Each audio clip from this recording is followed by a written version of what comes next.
Assalamualaikum warahmatullahi wabarakatuh. Saya Sera Oktaria, NIM saya 18531187. Saya akan menjelaskan materi tentang instrumen evaluasi tes. Nah, di sini terdapat ciri-ciri instrumen tes. Yang pertama, validitas. Kata valid sering diartikan dengan tetap, benar, absah, dan sahih. Jadi, kata validitas ketetapan, kebenaran, keabsahan apabila dikaitkan dengan fungsi tes. Sebagai alat pengukur, maka sebuah tes dikatakan valid apabila alat ukur tersebut dapat dengan tepat mengukur apa yang hendak diukur atau diungkap lewat tes tersebut. Yang kedua, reliabilitas. Kata reliabilitas dari kata reliability yang artinya dapat dipercaya.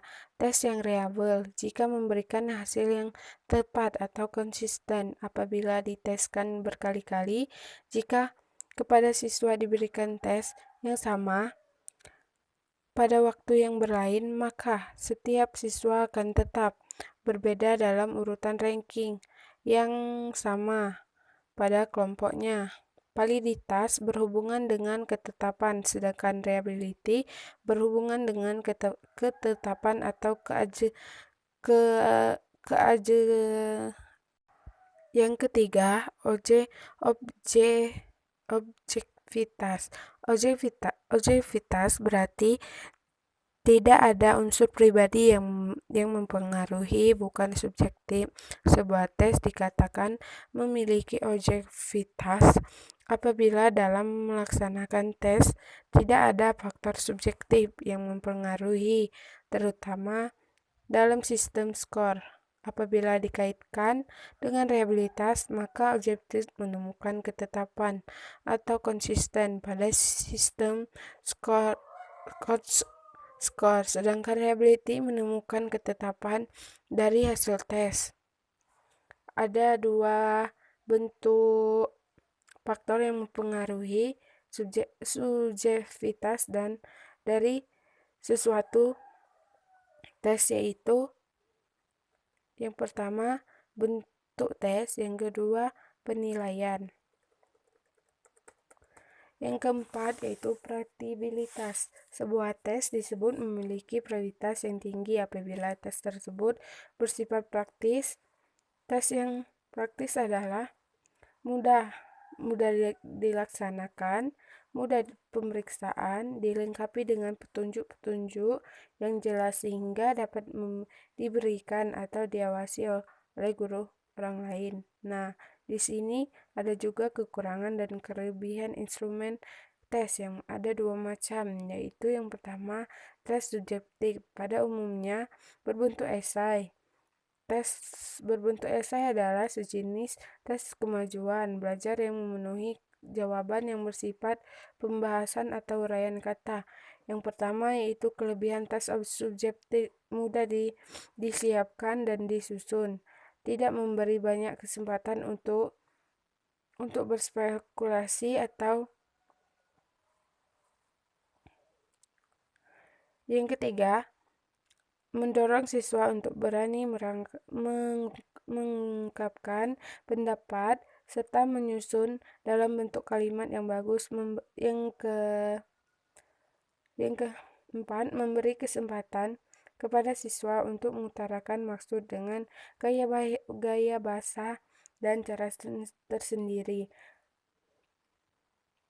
Kelemahan tes subjektif adalah yang pertama yaitu kadar validitas dan reliabilitasnya rendah karena sulit diketahui segi-segi mana dari siswa yang belum dikuasai. Kurangnya referensi, cara pemeriksaan banyak diketahui oleh unsur-unsur subjektif. Pemeriksaan lebih sulit sebab memerlukan pertimbangan individual.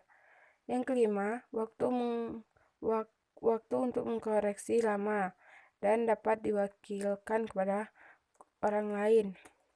Yang kedua, tes objektif.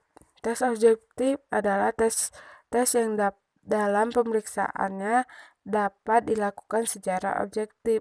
Hal ini memang dimaksudkan untuk mengatasi kelemahan-kelemahan dari tes bentuk esai yang Kelebihan tes objektif adalah yang pertama, mengandung lebih banyak segi-segi yang positif.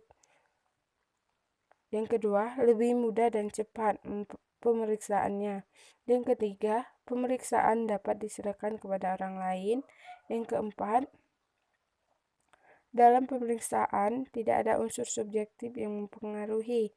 Yang kekurangan dan kekurangan tes objektif yang pertama, persiapan untuk menyusun jauh lebih sulit daripada esai karena soal banyak dan harus teliti untuk menghindari kelemahan-kelemahan yang lain. Yang kedua, soal-soal cenderung untuk mengungkapkan ingatan dan daya pengenalan. Yang ketiga, banyak kesempatan untuk main. Untungnya,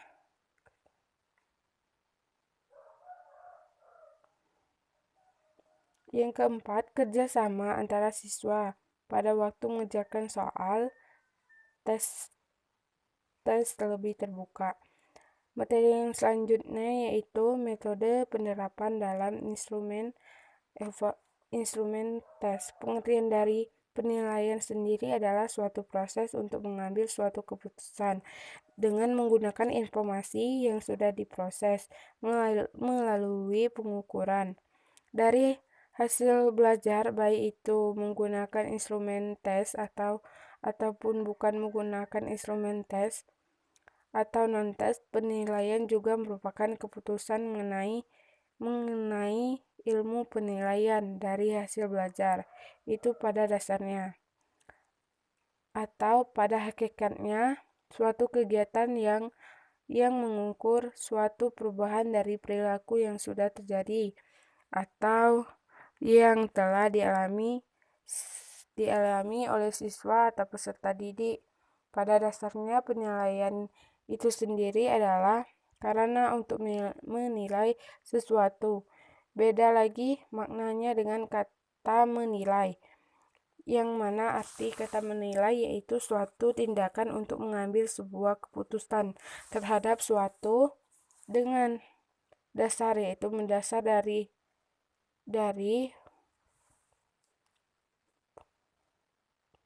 berpegang pada suatu ukuran, baik atau buruk. Sekian dari saya. Wassalamualaikum warahmatullahi wabarakatuh.